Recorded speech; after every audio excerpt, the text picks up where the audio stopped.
इसरो ने इतिहास रच दिया है। भारत की जमीन से सबसे हैवीएस्ट पेलोड को लॉन्च किया गया है कल। ब्लू बर्ड ब्लॉक 2 ये कम्युनिकेशन सैटेलाइट यूएसए का था और इसे भारत के बाहुबली LMV-3 रॉकेट के द्वारा इसकी कक्षा में सक्सेसफुली प्लेस कर दिया गया है। तो इसके बारे में हम थोड़ा समझेंगे। भारत की जो LMV-3 रॉकेट है ये क्या है, इसको थोड़ा सा हम समझेंगे और ये क्यों इतना इंपॉर्टेंस रखता है, क्यों इतनी इसकी न्यूज है, वो सारी चीजें हम समझेंगे। तो वीडियो अगर अच्छा लगे तो आप इसे लाइक करें। इस तरह की और वीडियोस के लिए चैनल को सब्सक्राइब करें। थोड़ा सा अगर हम की डिटेल्स देख लें इस मिशन की, तो इसमें जो रॉकेट लॉन्च या फिर जो रॉकेट का प्रयोग किया गया लॉन्च के लिए, तो वो है LMV-3 M6, जो कि जिसको अगर देखा जाए तो भारत का बाहुबली इस नाम से जाना जाता है, फैट बॉय के नाम से भी जाना जाता है। ये इसकी 6th ऑपरेशनल फ्लाइट थी। ये पेलोड ले जा रहा था blue bird block 2 communication satellite ये थी, जो कि कहाँ की है, ये यूएसए की एक कंपनी है AST स्पेस मोबाइल, उसकी ये सैटेलाइट थी। मतलब इसका काम है कि जो स्पेस है, जो इंटरनेट सुविधा है वो उपलब्ध करवाना। और ये इसको किस ऑर्बिट में इसने प्लेस किया है सक्सेसफुली, तो ये है लो अर्थ ऑर्बिट, लगभग 520 किलोमीटर ऊपर ऊंचाई पे। और इसका जो वजन था वो था 6100 केजी के आसपास। मतलब अभी तक इतना ज्यादा भारी पेलोड इस रॉकेट के जरिए भारत की सॉइल से नहीं छोड़ा गया। इससे आप पहले आपको याद होगा अक्टूबर में इसने एक सैटेलाइट छोड़ा था भारत का CMS-03, जिसका वजन 4000 प्लस किलोग्राम था, मतलब 4300-4400 किलोग्राम के आसपास था। तो उसे छोड़ा गया था, भारत का सैटेलाइट था। लेकिन ये कहाँ पे गया था, ये गया था GTO में, मतलब जो जियो सिंक्रोनस ऑर्बिट होती है वहां पर गया था। लेकिन ये जो सैटेलाइट है इसको LEO में छोड़ा गया है, लो अर्थ ऑर्बिट में छोड़ा गया है, और ये 6100 केजी का है। और इस सारी चीजों को कह सकते हैं एग्जीक्यूट करने का काम किसने किया था, मतलब इनसे ये जो सैटेलाइट है पूरा कॉन्ट्रैक्ट करने का, एग्रीमेंट करने का कि इसरो छोड़ेगा, तो इसरो की ही ये जो फॉर्म करी गई एजेंसी है न्यू स्पेस इंडिया लिमिटेड, इसके द्वारा सारी चीजें यहाँ पे व्यवस्थित करी गई थी। तो इसे इसीलिए कहा जा रहा है कि इंडिया का हैवीएस्ट कॉमर्शियल लॉन्च जो सक्सेस ये हो पाया है। अगर हम बात करें इसरो के इस रॉकेट की, तो ये रॉकेट ना, इसमें 3 स्टेजेस हैं। जो इसका पहला स्टेज है, बूस्टर स्टेज, जो आप देखेंगे तो ये हैं आपके 2 सॉलिड स्ट्रैप ऑन मोटर्स, जिसको S-200 के नाम से जाना जाता है। और ये लार्जेस्ट सॉलिड बूस्टर्स हैं, अगर देखा जाए तो दुनिया भर में जैसे रॉकेट हैं उनमें से लार्जेस्ट में से एक ही आता है। और ये जो इनिशियल थ्रस्ट रिक्वायर्ड होता है लिफ्ट ऑफ के लिए वो प्रोवाइड करता है। ये दोनों बाद में जाकर के अलग होते हैं। फिर स्टेज 2 इसका स्टार्ट होता है, जो कि कह सकते हैं कोर है, ये L-110 के नाम से जाना जाता है। इसमें 2 विकास इंजन्स लगे हुए होते हैं, लिक्विड कोर स्टेज ये होता है। जब ये दोनों अलग होते हैं तो उसके बाद ये टेक ओवर करता है और इसको और ऊपर ले जाता है। और उसके बाद बाहर जाने के बाद थर्ड स्टेज इसमें आता है, वो आपका होता है क्रायोजेनिक इंजन इसमें चलते हैं। भारत ने ही इसको बनाया, इंडिजीनियस भारत के इंजन हैं C-20 इंजन, जो कि अपर स्टेज होता है। ये वाला जो स्टेज होता है वो क्रायोजेनिक इंजन होते हैं और ये फाइनल वेलोसिटी देते हैं सैटेलाइट को ऑर्बिट में प्लेस करने के लिए।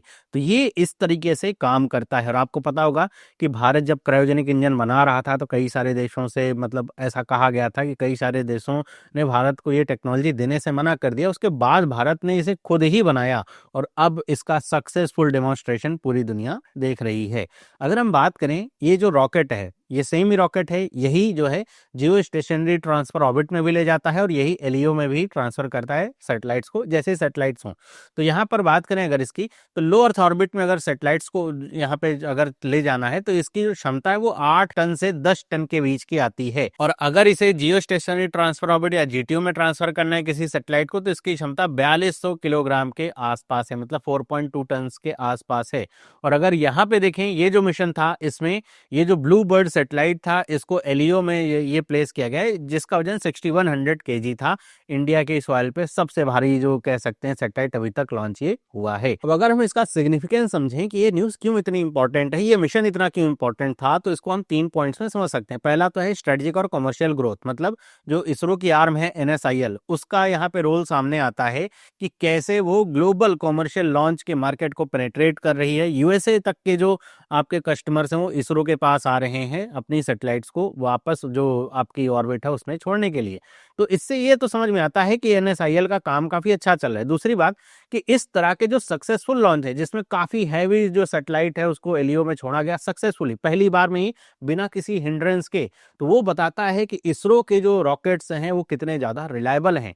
और आपको भी ये समझ में आ रहा होगा कि भाई अमेरिका की कंपनी नहीं, इंडिया को क्यों चुना, वहां पे तो SpaceX है और भाई उसके पास उससे भी ज्यादा पावरफुल रॉकेट्स है। हमारे जो बाहुबली रॉकेट है है, सबसे ज्यादा पावरफुल है, तो वहां से क्यों नहीं छोड़ा? तो इसका सीधा सीधा ये बात है कि ये कॉस्ट इफेक्टिव भी हैं। मतलब इसरो के जो रॉकेट्स हैं या फिर ये जो पूरा मिशन होता है इसरो के जरिए अगर किया जाता है तो अमेरिका से काफी ज्यादा सस्ता पड़ता है और रिलायबल तो है ही। अब यहाँ पे ये देखा जाता है ना कि सस्ता पड़ रहा है लेकिन रिलायबिलिटी अगर कम है तो कोई भी कंपनी ये नहीं चाहेगी उसका सैटेलाइट जो है खतरे में रहे कि वो फिर से पूरा सैटेलाइट बनाना पड़ेगा उन्हें, नहीं। तो वो ये देखते हैं कि पहली बात तो रिलायबल कितना है, सेफ कितना है। तो सेफ इसरो के लॉन्चेस हमेशा से रहे हैं, तो ये भी आपका जो ये सक्सेसफुल लॉन्च रहा इसको प्रूव करता है। इसके साथ साथ ये कॉस्ट इफेक्टिव भी है, मतलब बहुत ही कम कीमत पे ये जो कम्युनिकेशन सैटेलाइट है इनको छोड़ा गया है। तो यही रीजन है कि यूएसए की कंपनियां, बाहर की भी, यूरोप की भी बहुत सारी कंपनियां होती हैं जो अपने सैटेलाइट्स इसरो के द्वारा छुड़वाती हैं। अगर हम बात करें टेक्नोलॉजिकल प्रोग्रेस की तो ये बताता है कि भारत का ये जो फैट बॉय है इसने 6000 से ज्यादा किलोग्राम का जो सैटेलाइट पेलोड है इसको सक्सेसफुली अपनी कक्षा में प्लेस किया है, जो कि बताता है कि इसरो सिर्फ छोटे मोटे सैटेलाइट्स ही नहीं, भारी भरकम जो सैटेलाइट्स है उनको भी ले जाने में कैपेबल है। और ये भी बताता है कि भारत के आने वाले जो मिशन है जैसे गगनयान हो गया, भारतीय अंतरिक्ष स्टेशन हो गया, इस तरह के मिशन के लिए ये जो हमारा रॉकेट है काफी तैयार है।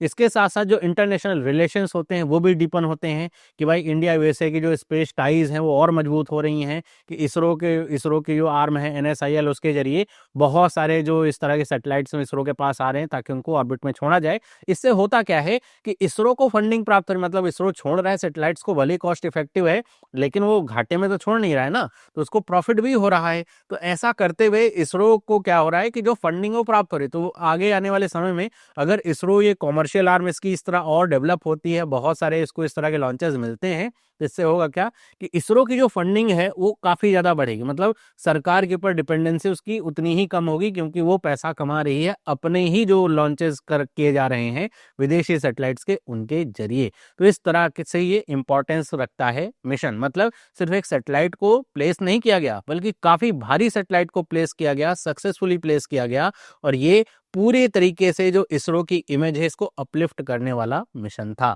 तो ये थी पूरी न्यूज। आई होप आपको इन्फॉर्मेटिव लगी होगी। बाकी आपका क्या ओपिनियन है मुझे आप कमेंट करके बताइएगा। मिलते हैं अगली वीडियो में। सभी लोगों को बाय। वीडियो अच्छी लगी तो लाइक जरूर करिए।